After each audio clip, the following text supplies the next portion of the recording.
തൃശ്ശൂരിലെ പൂരനഗരിയെ കീഴടക്കി പാപ്പാമാർ. 15,000 Christmas പാപ്പാമാർ അണിനിരക്കുന്ന bone നതാലെ തൃശ്ശൂരിൽ പുരോഗമിക്കുകയാണ്. നിശ്ചല ദൃശ്യങ്ങളടങ്ങുന്ന ഘോഷയാത്ര തുടരുന്നു.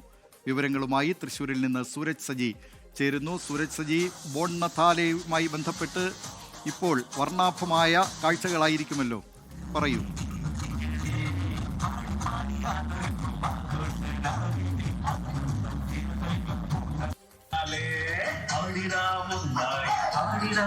ഇപ്പോൾ ബോൺ നതാലെ തൃശ്ശൂരിൽ പുരോഗമിക്കുകയാണ്. വളരെ ആഹ്ലാദകരമായ വിസ്മയകരമായ ദൃശ്യങ്ങളാണ് തൃശ്ശൂരിൽ നിന്ന് പ്രേക്ഷകർ കാണുന്നത്. 15,000-ഓളം പാപ്പാമാരാണ് തൃശ്ശൂർ പൂരനഗരിയെ കീഴടക്കാൻ എത്തിയിരിക്കുന്നത്. ഇപ്പോൾ വിഷ്ണു സുരേഷ് തൃശ്ശൂരിൽ നിന്ന് ചേരുന്നു. വിഷ്ണു, വളരെ മനോഹരമായ കാഴ്ചയാണ് തൃശ്ശൂരിൽ നിന്നുള്ളത്. എന്തൊക്കെയാണ് ഇതിൻ്റെ കൂടുതൽ വിവരങ്ങൾ?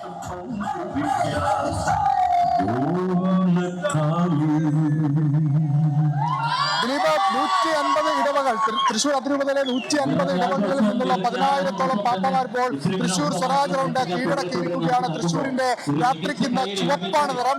വലിയ ജനപങ്കാളിത്തം, അതായത് ഈ പരിപാടിയിൽ പങ്കെടുക്കാൻ ആളുകളുണ്ട്, അതോടൊപ്പം തന്നെ കാണാനും പൂരനഗരിയെ ആവേശത്തിലാക്കിക്കൊണ്ട് ബോൺ നതാലെ ഇങ്ങനെ കടന്നു വരികയാണ്. അത് 15,000-ഓളം വരുന്ന പാപ്പകൾക്കൊപ്പം തന്നെ നിശ്ചല ദൃശ്യങ്ങളും ഇത്തവണത്തെ ബോൺ നതാലെയുടെ പ്രധാനപ്പെട്ട പ്രത്യേകതയാണ്. അത് AI സാങ്കേതിക വിദ്യയെല്ലാം ഉപയോഗിച്ചുകൊണ്ടാണ് ഇത്തവണ ബോൺ നതാലേക്ക് നിശ്ചല ദൃശ്യങ്ങൾ ഒരുക്കിയിരിക്കുന്നത്. സ്വരാജ് റൗണ്ടിന്റെ ഒരു വശത്തുകൂടി ഇപ്പോൾ പൂർണ്ണമായും എല്ലാ ഇടവകളിൽ നിന്നുള്ള പാപ്പാഞ്ഞമാർ എത്തിയിട്ടുണ്ട്. പ്രത്യേകം ചിട്ടപ്പെടുത്തിയ പാട്ടിൽ ഒരേ താളത്തിൽ ഒരേ ചുവടുകൾ അവർ വെക്കുന്നു. അതിനനുസരിച്ചായിരിക്കും ഇതിലെ വിജയികളെ കണ്ടെത്തുക. ഓരോ ഇടവകളും കപ്പടിക്കുക എന്ന ലക്ഷ്യത്തിലാണ് എല്ലാ വർഷവും എത്തുന്നത്. 2013-ലാണ് മാർ ആൻഡ്രൂസ് താഴത്തിന്റെ അദ്ദേഹത്തിന് തോന്നിയ ഒരു ആശയമാണ് പിന്നീട് ചരിത്ര പ്രസിദ്ധമായ ബോൺ നതാലെയായി മാറിയത്.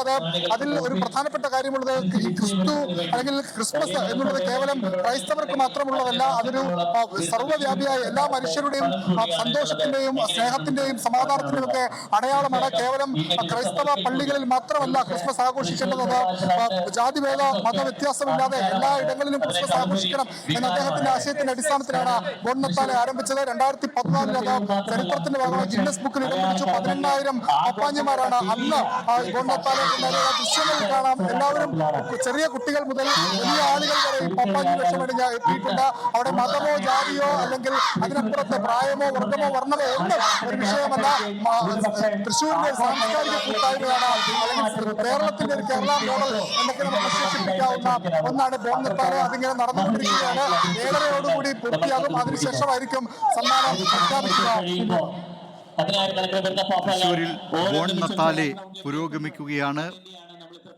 വർണ്ണാഭമായ മനോഹരമായ കണ്ണിന് കുളിര് പകരുന്ന കാഴ്ചകളാണ് തൃശ്ശൂരിൽ നിന്ന് വരുന്നത്. ബോൺ നതാലെ എന്ന ഇറ്റാലിയൻ ഭാഷയിലുള്ള വാക്കിനർത്ഥം മെറി ക്രിസ്മസ് എന്നാണ്. സന്തോഷകരമായ ക്രിസ്മസ് ദിനങ്ങളെ ഓർത്തെടുക്കുകയാണ് ഈ ബോൺ നതാലെ തൃശ്ശൂരിൽ ഇപ്പോൾ.